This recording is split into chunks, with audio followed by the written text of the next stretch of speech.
You're back in Canada on a temporary resident permit, and you've made it known a number of times that you want to be a Canadian citizen. I mean, what is the status of that whole process right now? Well, I'm just a temporary resident, and I'm faithfully doing what temporary residents have to do, and not doing what they shouldn't do. And I had to wait for a time for a work permit, but I didn't do any work, for a Canadian employer until I got one. I did get one. I do have one now, and I mean, I'll just sort of monitor opinion. I'm assuming that everything will settle down, and those who are militant about these, I mean, goodness knows what motivates them. I mean, I should be asking you about that. I do not understand why anybody, no matter what they think of me personally, is that excited about it. I mean, whoever it is and whatever they think must know other people that they don't particularly care for, but they don't demand that they leave the country or not come back to us. So I'm assuming that when everything settles down, I can go back to being a dual citizen. But if it doesn't happen that way, as long as I can come here and stay here for reasonable lengths of time, that's fine, and I'll just carry on being an EU citizen. What have you been doing since you've been released? What does your average day look like? Well, I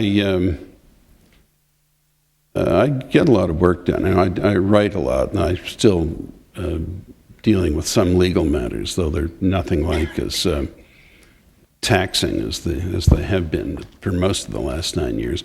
And I'm reviving my career in finance, but in a manner that, since it has no public character, I don't talk about it. You had a big love fest at the Empire Club last week. I mean, have you been surprised at your reception back once you Look, come it was. I must say, and here I'm being totally serious. I find the reception that I've had since I've been back extremely affecting. It's very touching. I mean, I cannot go out of doors without, even in my own neighborhood, which is not heavily populated. I mean, it doesn't have teeming sidewalks up there, but without people very movingly welcoming me back, and it's terrific. It's absolutely terrific. But when you say a love fest, they asked me to give a talk, and I gave a talk. I mean, I wouldn't. The organizer said you were a rock star, and you're more popular now than before you went to prison. That sounds like a love fest to me. I'm not qualified to comment on this. Okay, we've got some questions from the audience. Conrad, would you tell us what you learned teaching at Coleman? And again, you should probably give a little background. Some may not know what job you assumed. I was in 2 facilities in the U.S., and the first one was in a little town of Coleman, which is midway, or approximately so, between Orlando and Tampa. I was advised when I arrived that I should seek a job, otherwise I would be assigned one of the property maintenance jobs, like raking leaves or something. Well, it's only a couple of hours a week, but being from a northern place, raking leaves in the Florida sun, I thought was kind of underachieving and might be uncomfortable. Anyway, fortunately, the head of education there was aware of the book I wrote about Franklin D. Roosevelt and said, "Well, we'll have you." But I became a tutor to inmates who did not succeed in matriculate, had not matriculated before they got there, and didn't succeed in the normal examinations. And so there was a new group set up of 3 tutors, and I was the humanities tutor, history and language, English. And although the Haitians, there were a couple of Haitians that we did it all in French, but the others, the sciences man was the former commander of the torpedo room of a nuclear submarine, a graduate of the U.S. Navy nuclear propulsion school. And the mathematics person was the former head of mathematics of a big high school in Little Rock, Arkansas, and a commodities dealer who had some problems with the IRS. And we were but we were, if I may say it, well qualified for this, and we had over 100 students who plowed the program with the teachers, and we got them all through, everyone. And you write in the memoir that those ceremonies, those matriculation ceremonies, were some of the most moving experiences you've had in your life. They were, and I hope it's not. I hope it's not unseemly for me to say what I'm going to say. But while I was very generously and graciously received at the Empire Club last week, it was not the same fervor of applause and not as moving to me as the applause I got when I was introduced as a tutor to this crowd of these people and their relatives who'd come from all around the southern states to be present at their sons or fathers or cousins or nephew, whatever it was, graduation from high school, which they had not ever been able to do on the outside. Another question from the audience. You mentioned the vagaries of the U.S. justice system. I wonder if you have any thoughts, on Canada's recently passed Bill C-10, which will dramatically change the country's approach to crime in the justice system. May I just say very briefly one other thing about the last question, and that is that one thing that shocked me was I would always start out with these people who were sent back to me. I was in a big room almost as big as this and right at the back like this, so I could see them coming. And I always started out naturally asking them how far they got in school, and they always said they got to grade 8 or 9, and in fact we had their academic record. And many of them couldn't, in fact, read or write properly, and they hadn't really learned even grade 1 in the system that I went to, which wasn't that fabulous a system. It was a public school in Forest Hill. It was a good school, I guess, but it wasn't that great a system. And I was shocked at how much human resources, just human raw material, is being wasted by an incompetent education system in that country. And I'm afraid it's not the only country that does it. Now, on your question about Bill C-10, given, as you know, my status as a temporary resident, I think it would be a little inappropriate for me to become too demonstrative or histrionic about what I really think of Bill C-10. But I think it is a mistake to go down the path of gratuitous severity, and I'm afraid that is what is being done. And you've written as much when you were in prison for the Post. I did. I did. Let me add this. One of the things they're focusing on is a restriction of visits, an avoidance of any contact. So a wife or mother can't hug her, husband or son or whatever, or a child, father. Everything has to be separated by glass on the theory that this reduces smuggling of contraband. This is completely false. No smuggling whatsoever comes in through the visitor center. We were strip searched every time anybody came, whether it was Brian Mulrooney, Henry Kissinger, or my wife. I was strip searched. So was everybody. Nothing, not a single pill of Valium came through the visitor center. It's all done by corrupt officials, and they know that. So this business of separating prisoners from their family and friends by glass is just nonsense.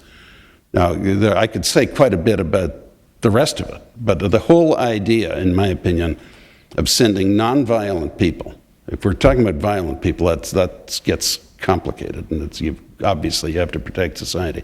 But of separating nonviolent people from society by sending them to prison is complete foolishness. It's a colossal waste of time, and it doesn't do anything for anybody. I believe I'm in my way a law and order person, and I believe in the confession and repentance of wrongdoing and the punishment of crime, but in sensible ways.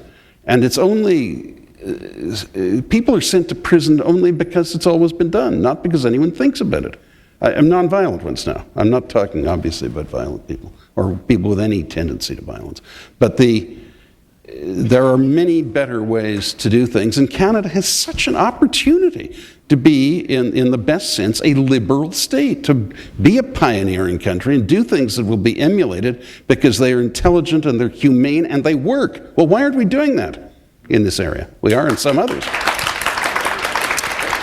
Next question kind of bridges back in some ways to what we were talking about before, because I understand that teaching experience against at Coleman, really got you even more engaged in U.S. history than you had before, and your most recent project is to write a comprehensive history. Well, it's being edited now. It's my strategic history of the U.S. It's a history of the rise of the country as a power in the world. You wouldn't get in it a cultural history, for example. This question then relates to that. Who is the one U.S. president you would have most liked to sit down and have a conversation with? Abraham Lincoln. Even more than Roosevelt? I mean, your Roosevelt book, stands out as, a really significant piece of scholarship. No, and it surprised a lot of people because Roosevelt was seen as a progressive and you were never kind of identified that way. But Lincoln, why Lincoln? That's typecasting, as you know.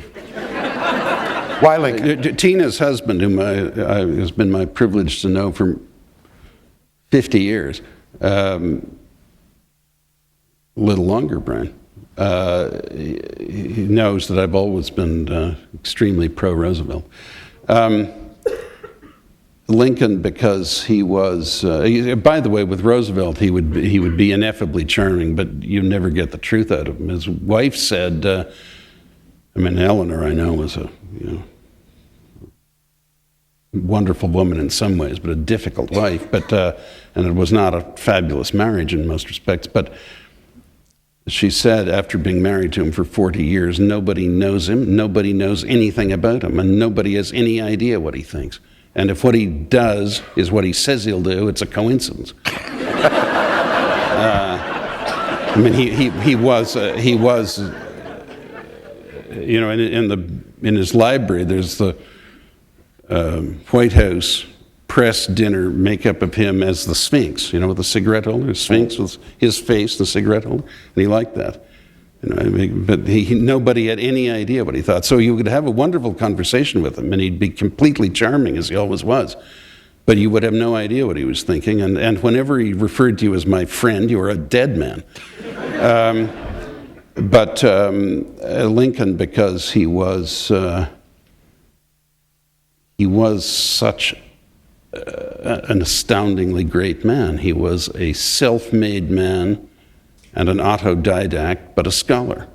And though a self-made man, was never chippy or aggressive in the way they sometimes are. And he was never angry with the terrible treachery he had to deal with at times. He only disappointed. And he never lost his sense of humor, but was never sort of jokey or absurd. And though he had a slightly depressive personality, he was not worn down even by a terribly difficult wife and the death of two of his children as boys. He was, I think, along with Cardinal Newman, the greatest non-fiction wordsmith in the English language in the 19th century. That's my last question. He was just a very great man. Because he believed words were incredibly important, so much so that he virtually and his have been. Never spoke extemporaneously. You are justifiably proud of the writing you did, especially while in prison under those kind of circumstances. But knowing you a bit, knowing the other parts of your career, is being a writer and public intellectual enough for you, or must there be more? Well, I haven't completely renounced trying to replenish my resources a bit, When you're attacked by the U.S. government, not just the Justice Department, but the IRS and the SEC, and they attack everywhere. And they attack my family, and it's completely spurious, but that's how they do it. They swarm you see. And they go on forever and cost no object. And American lawyers are terribly rapacious. Lawyers who work for you are better than the prosecutors, but most of them are no prize either. But I'm all right. I'm not a poor person, and in that sense, it's a victory for me because I certainly set out to impoverish me. But I'd like to replenish things a bit. So I enjoy some aspects of commerce, and I'm not anymore out beating the drums and telling the Canadian public what an interesting subject it is. I haven't taken a pauper's oath either. Now, I know you've agreed to stay and sign some books, so I'm going to want to let you go to do that. And on behalf of everyone here in the audience, I want to thank you for joining me. It's been a great pleasure. Thank you.